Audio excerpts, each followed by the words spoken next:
a big noise playing in the street, gonna be a big man someday. You got mud on your face, you big disgrace, kicking your can all over the place, singing we will. Bien, vamos a iniciar el estudio de dinámica de traslación. Y para ello vamos a definir fuerza.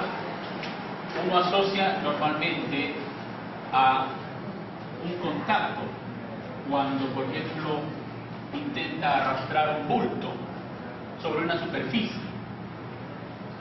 Fuerza también aparece cuando entre las superficies de contacto se produce una fuerza de fricción, que también es producto del contacto.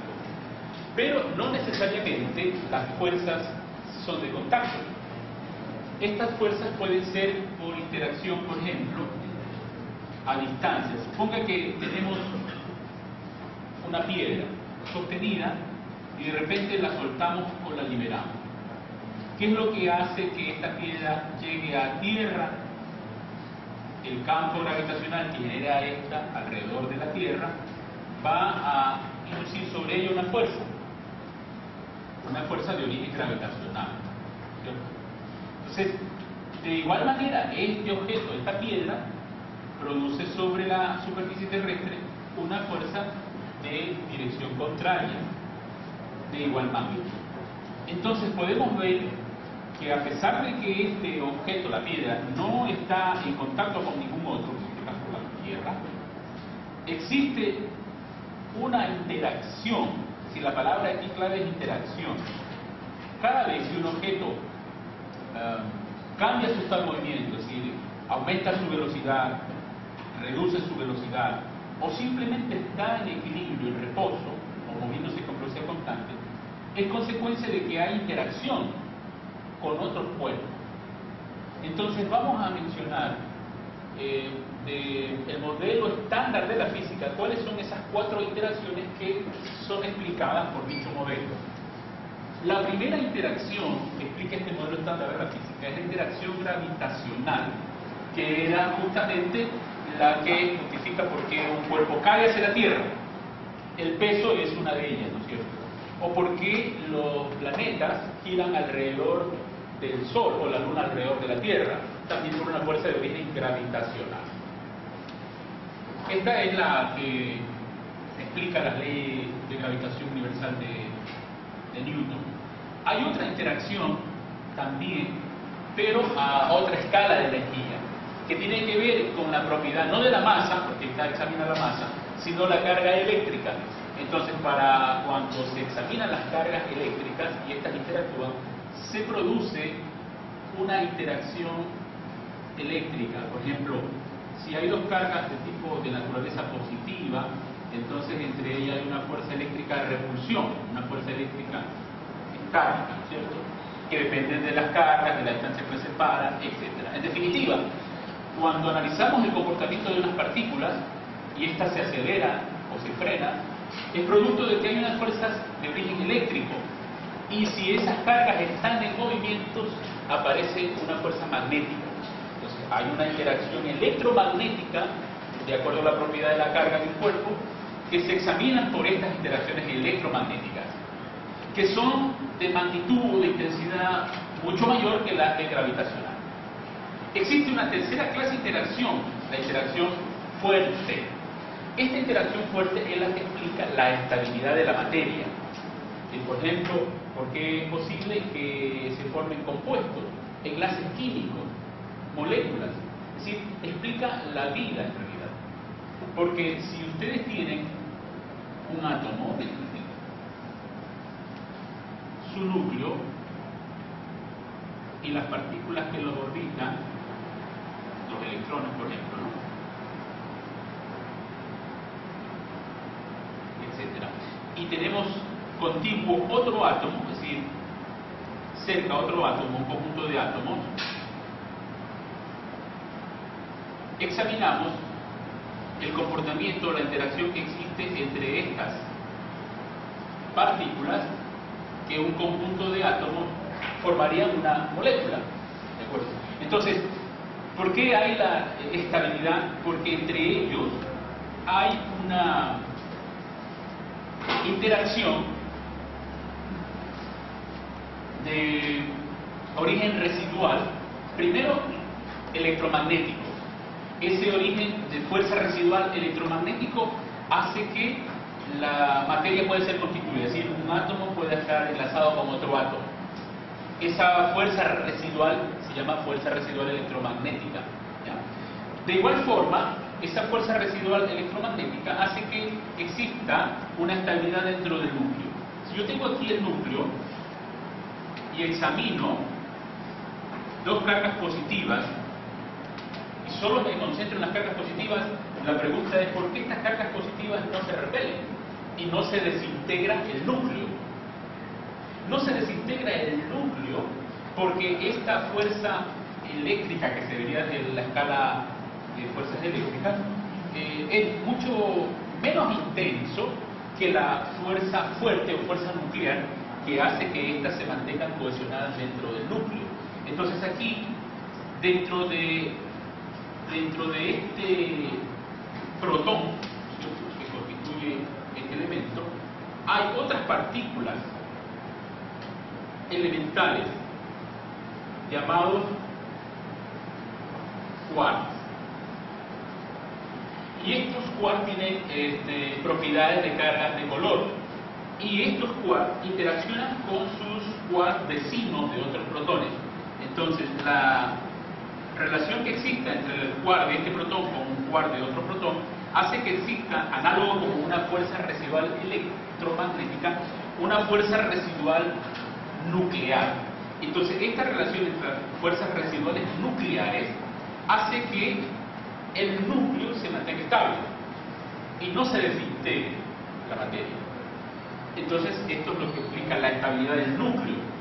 La fuerza residual electromagnética es la que explica los enlaces químicos.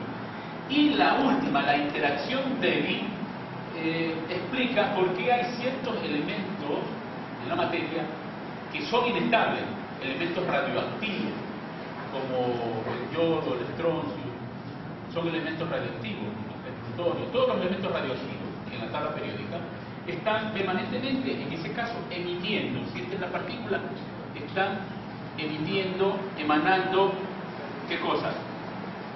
Radiación. Esa radiación de alta energía, entonces, es básicamente porque producen transformaciones dentro de esas partículas de forma espontánea. Y esta interacción débil se produce a esa escala.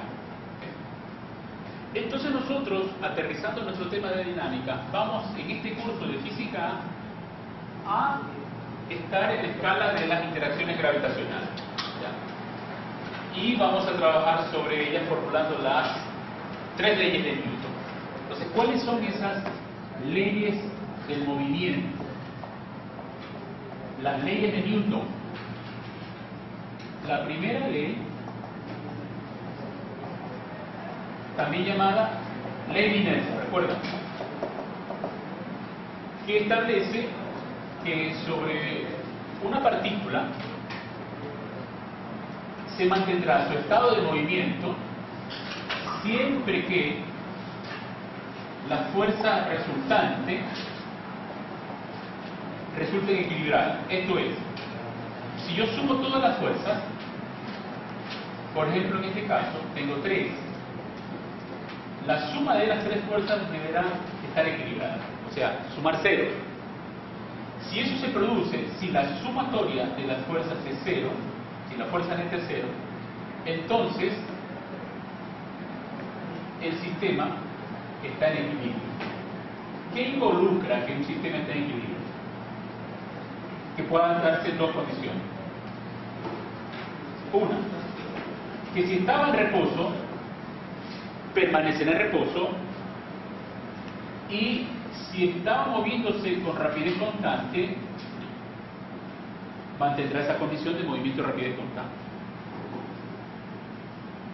Entonces, un cuerpo en equilibrio de traslación es garantizar que se cumpla esta condición, que la sumatoria de las fuerzas en X 0, que la sumatoria de las fuerzas en Y 0, que la sumatoria de las fuerzas en Z 0. Pero eso no significa que no haya interacción de esa partícula con otro cuerpo. Es más, debe haber una fuerza. Por ejemplo, con la Tierra, si ese cuerpo está en la Tierra, tiene peso. Si está atado a una cuerda, tiene una fuerza de tensión, etc. Si está arrastrando sobre un piso, una fuerza de fricción, etc. Resulta que si está en equilibrio, la sumatoria de todas esas fuerzas van a cancelar. Eso es lo que se dice, eso es lo que se garantiza.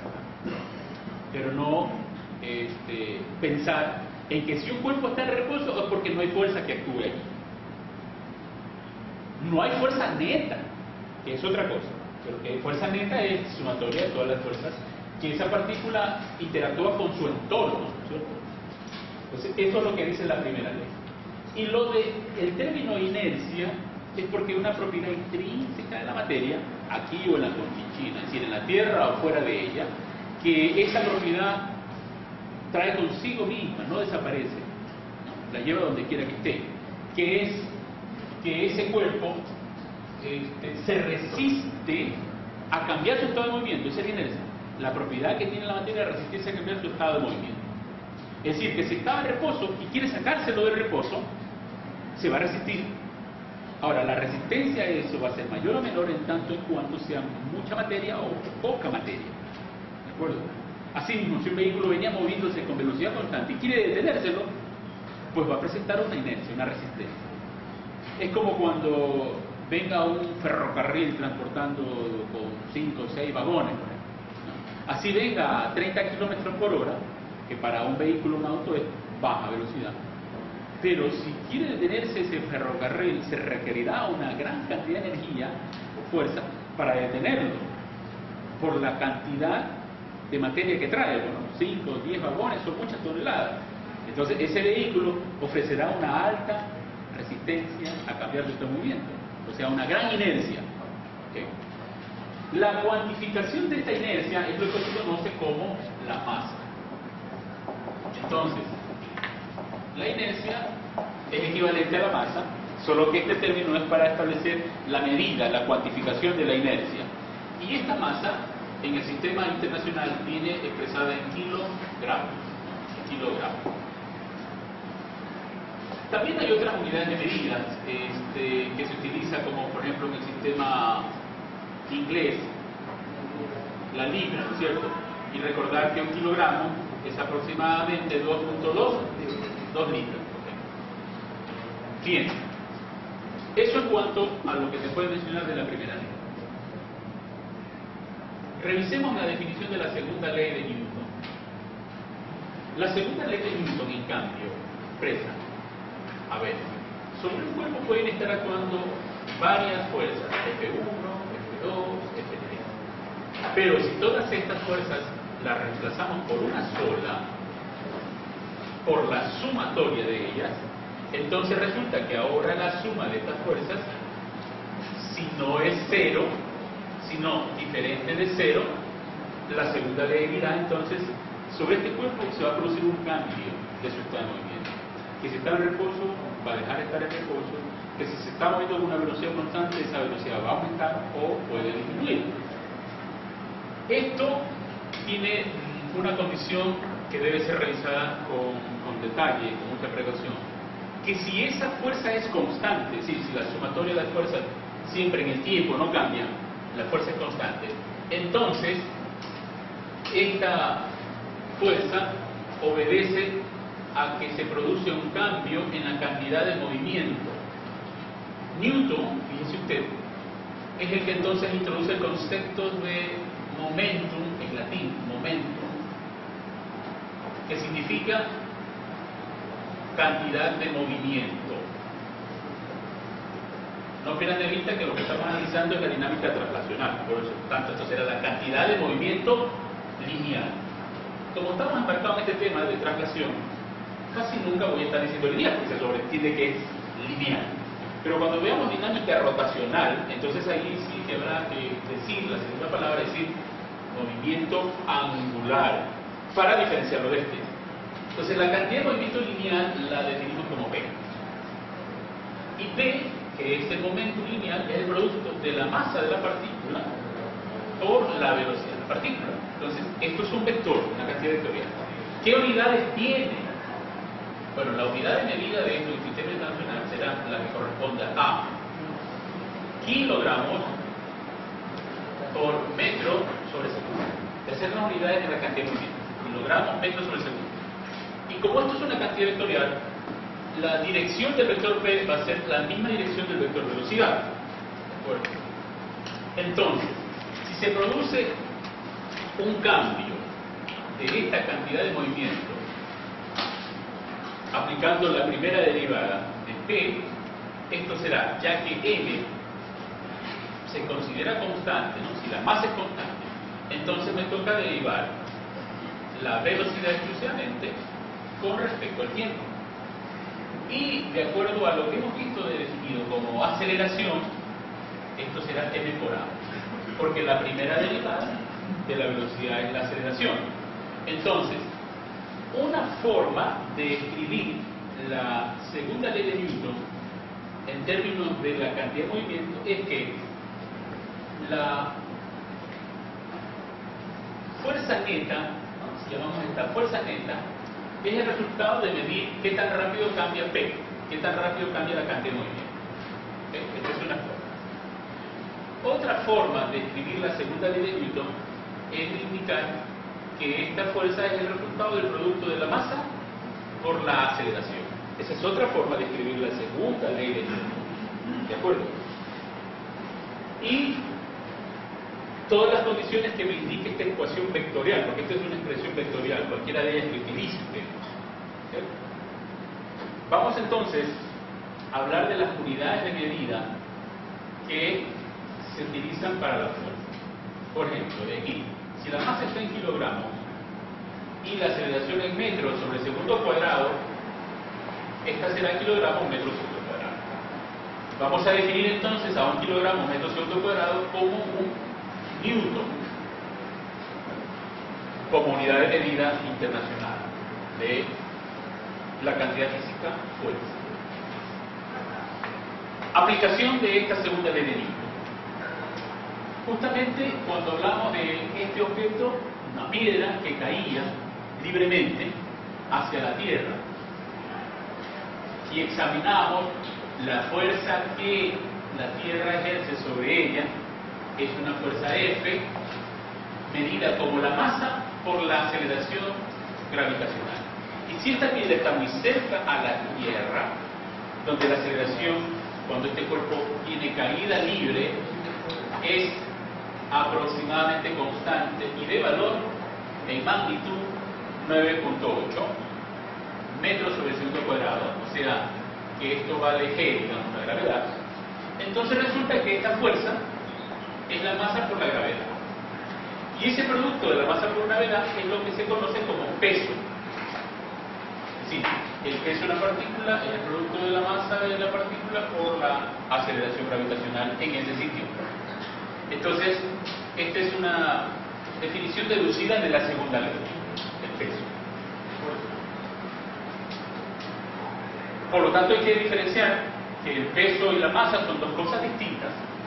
El peso es una fuerza, la masa es una propiedad intrínseca de la materia, que es una medida de la resistencia que ofrece, o sea, de la inercia que este ofrece a cambiar su movimiento. Son dos cosas diferentes, el peso y la masa.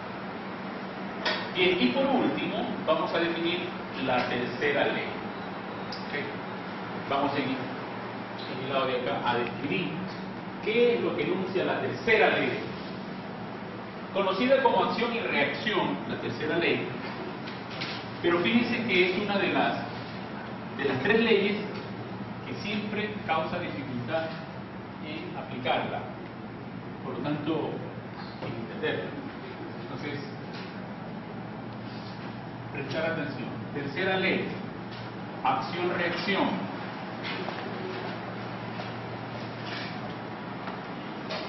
Si hacemos un esquema en el cual yo digo, esta partícula 1 está interactuando con esta partícula 2, y estas son sus fuerzas de interacción. Esta es la partícula 1 que le ejerce la fuerza de la partícula 2, y esta es la fuerza 2 que le ejerce la partícula 1. Entonces, la tercera ley de Newton dice que cuando nosotros identificamos la fuerza que le ejerce otra partícula sobre ella, por ejemplo la fuerza 1, 2, en el otro cuerpo aparece una fuerza idéntica en magnitud, pero en dirección contraria. Entonces siempre en la naturaleza, la tercera ley de Newton dice, toda fuerza tiene su par. Es decir, F1,2 tiene una fuerza par que sería menos 2,1. Es decir, el un vector es el negativo del otro. Que en magnitud estas fuerzas en módulo son iguales. Son de igual magnitud, pero actúan en cuerpos distintos. Entonces nunca, si yo tengo en una la acción y en el otro la reacción, esas fuerzas nunca pueden estar en el mismo cuerpo. Siempre estarán en los cuerpos respectivos. Por ejemplo, vamos a analizar las condiciones de equilibrio de un cuerpo que esté asentado sobre una mesa. Vamos a suponer aquí tengo una mesa puesta sobre una superficie horizontal, este es el suelo, esta es la mesa, y sobre ella ubicamos un libro. Y queremos ver las condiciones que justifiquen por qué este libro está en reposo. Entonces, para analizar las condiciones de un cuerpo, en equilibrio o no, nosotros tenemos que armar un diagrama que lo denominaremos de cuerpo libre. Y que de aquí en adelante formará parte de nuestro procedimiento, de nuestra estrategia, para poder resolver un problema de dinámica. Es decir, elaborar el diagrama de cuerpo libre. Empezaremos poniendo la sigla, no todo, diagrama de cuerpo libre, y entre paréntesis del objeto, en este caso, libro. Entonces, yo lo que voy a hacer, mediante este símbolo, digamos, dibujar un rectángulo, trazar todas las fuerzas que el entorno ejerce sobre el libro. Entonces, el libro actúa con la tierra, interactúa con la tierra, porque la tierra, si no estuviera en la mesa, el libro es. Entonces, hay un peso, ¿no? Este es el peso del libro. Y esta fuerza es la que le ejerce ¿quién? La tierra. Ahora, interactúa con el contacto en el cual está apoyado la mesa. Esta mesa ejerce sobre el libro una fuerza de contacto que la vamos a llamar fuerza normal. Esta fuerza aparece por el contacto y esta fuerza normal se la define como perpendicular a la superficie de contacto. Por eso la dibujo hacia arriba. Y no hay más por el momento. Entonces, si estas dos fuerzas son las que justifican el equilibrio, yo puedo decir, si yo defino la primera ley, la sumatoria de todas las fuerzas a lo largo del eje Y es cero. Es importante que aquí yo establezca un marco de referencia.